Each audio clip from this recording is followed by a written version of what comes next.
Let's go. Streaming data free on the MTN network in South Africa. This is Omni Sports. T's and C's apply. All right, we had a full slate of a sporting weekend. Let's get straight into it. I want to get into this one. Our Mampara of the weekend, Kev, is. There's a couple of candidates. We're going to start in the Premier League game between Bournemouth and Chelsea. So that was a new record for yellow cards issued in a Premiership game. And it beat the record that was set 1 year and 2 days ago during the Tottenham-Sheffield game. So 14 cards. The Chelsea coach got a card as well, but the people are being carded for dissent and like silly little things, kicking the ball away. So Anthony Taylor, you're in the mix there. Usutu goalkeeper. Very, he's very bad. Very bad indeed. Very bad. He can't catch. I mean, the goal he allowed in against was it Uganda? Angola was a shocker. But this, I mean, he dropped a straightforward catch at his feet. Boom, goal, 2-1.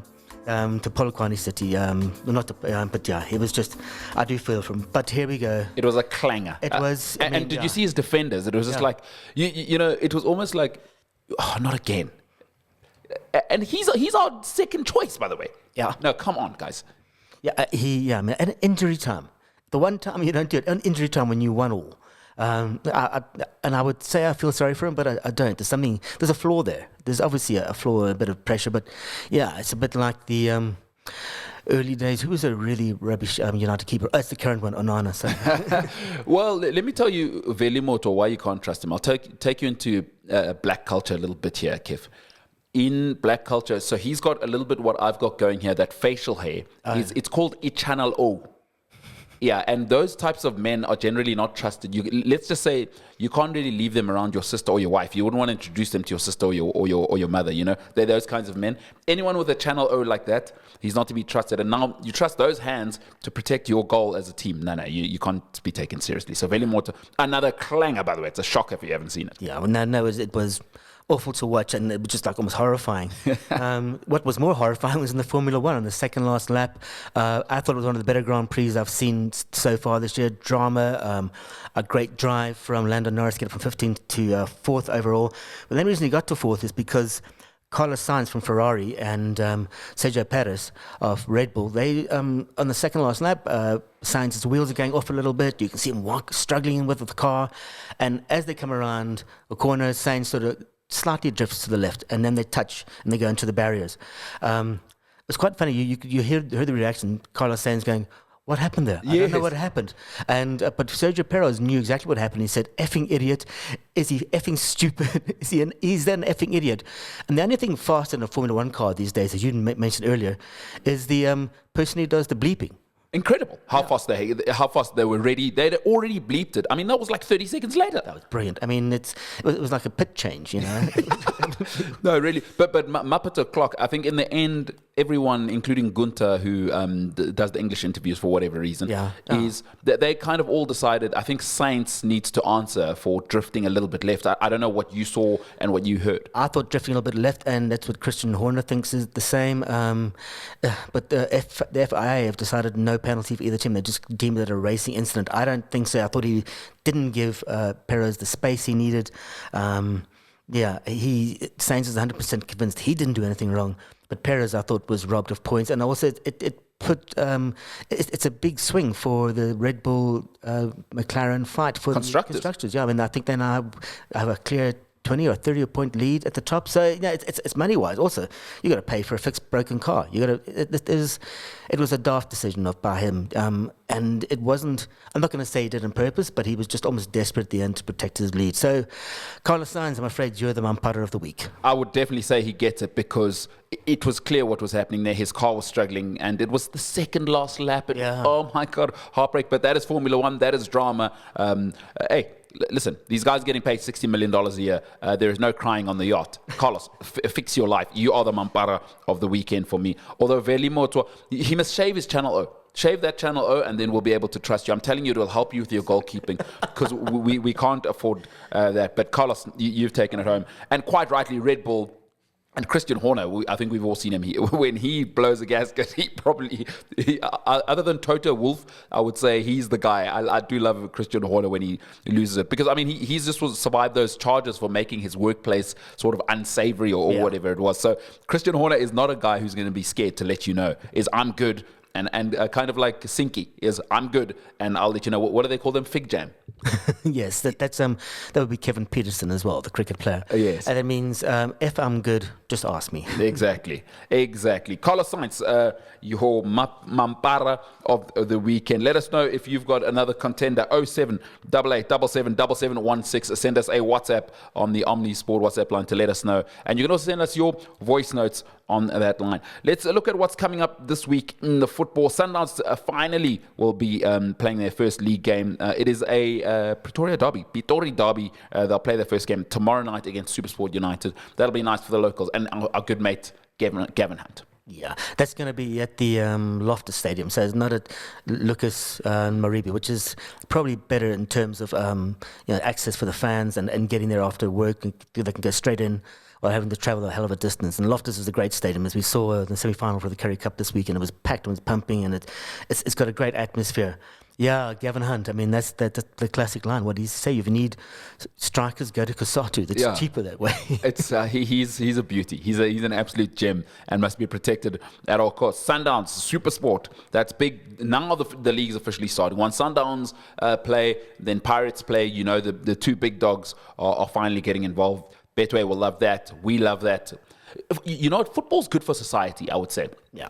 You know, because I don't know what to do with my life. And also, to be honest with you, people need somewhere to be on the weekend. Otherwise, they're just going to look for trouble. And it's good that people have something to focus on that just keeps them in and around their mates, their families at home. Just watch the football, stay at home. As much as we love football, I think football gives... It gives some structure to society. It gives you a focal point for the weekend. So you base your braai around it. You base meeting your mates around it. Your hospitality, your relaxation time. You know, you base everything around going out. Now you actually base your betting on it too. Obviously, you sit and watch, and makes the game a little bit more exciting. But yeah, I mean, it does. It's your focal point for the weekend. Have you wiped your tears yet from the Nottingham Forest game? No, we actually won that semi-final in 1989. All right, a little bit of amnesia. Well, Kev, if you haven't wiped your tears, you better buy a full box of tissues because you're playing AC Milan. Liverpool are playing AC Milan in the UEFA Champions League tomorrow night. It's a big game to start things off. We all remember in Istanbul, of course, they'll never stop telling you, people like Kevin, what happened in 2005 there. It is the new format of the UEFA Champions League / Super League that's joined us now. But Milan, Liverpool, that's tasty. Yeah, Milan haven't had a great start to the season. They've, I think, 4 games. They've won 1, drawn 2, lost 1, sitting at 9th in the Serie A, and they drew 2-2 with Torino this weekend. So there's that. I'm watching out for Alvaro Morata, the Spanish player. I mean, he was great in Euro 2024. He's a big signing. Still hasn't made the impact perhaps they wanted, but yeah, he's going to be the problem. I just need Liverpool to be more clinical. 14 shots, always full. A couple of them, like Diego Jota, straight at the Forest keeper cells. I am quite surprised, and I've said this before, I'm quite surprised you didn't hear the screaming from a little place in Parkhurst. How are you feeling about AC Milan? You got Christian Pulisic there, Captain America. You got Loftus-Cheek. You got Tammy Abraham, Alvaro Morata, as you've said, Fikayo Tomori. It's not going to be, it's not going to be a walk in the park. No, Christian Pulisic isn't much of a worry, is he? He really isn't. No. The Americans love him for whatever reason. I've never understood it. No, he's okay. He's thereabouts. It's nothing particularly special. I am looking forward to seeing Salah just step up again. I do worry that we picked the same team twice. I don't think it would be the same team in a row. It won't be the same team for Liverpool for tomorrow night because they do need to rest players because it's a 3-game week for us.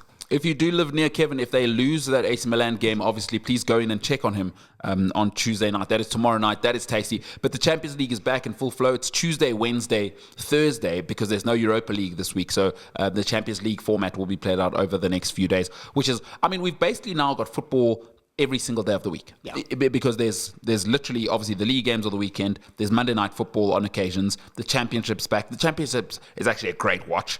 And then you've got the Champions League. And then next week we're going to have the Europa League. Yeah. And then the UEFA Conference League. So we're going to have like literal Monday to Sunday football for the next 6 months. That is incredible, except in those annoying international weeks. But how great's that? Yeah, the international leagues just come in and just they almost disrupt this momentum a little bit. Maybe that's what happened to Liverpool now, coming back against Forest. And there's also a bit of naivety, I think, because they have thrashed Forest in the past. They thought they could easily do it. But yeah, it's going to be. I'm looking forward to having the European Champions League back. For me, that's going to be the thing. Love it. You know what the international break's like? It's like getting married to your beautiful wife, right? Everyone's happy. We go on honeymoon, and then you see your ex-girlfriend on honeymoon. It's like, oh, geez, you know, like who needs this? Like, get out of my face. Can we just have the league and the Champions League football? Can't wait. I love it. I love the fact that football's back. I love that NFL's back. Soon we're going to have the golf season's going to come back into full swing. By the way, Live Golf is all over South African television, in fact. So it's a great time to be alive. What a time to be alive. Sport is fantastic. Let's answer that question of the day. The question was, which club is sometimes referred to as FC Hollywood? Which club is sometimes referred to as FC Hollywood? And the answer is Bayern Munich. And luckily for Bayern Munich, Harry Kane scored 3 goals, a hat-trick on the weekend. Showtime. Harry Kane, the England's leading scorer of all time, Centurion, of course, in the Three Lions kit this past weekend. FC Hollywood, Bayern Munich. Mia San Mia is what they say there. We are who we are. The great Bayern Munich of the Bavarian region of Germany. A reminder of your chance to stand a chance to win your share of 50 grand's worth of cash and airtime prizes. Our show special keyword is trophy.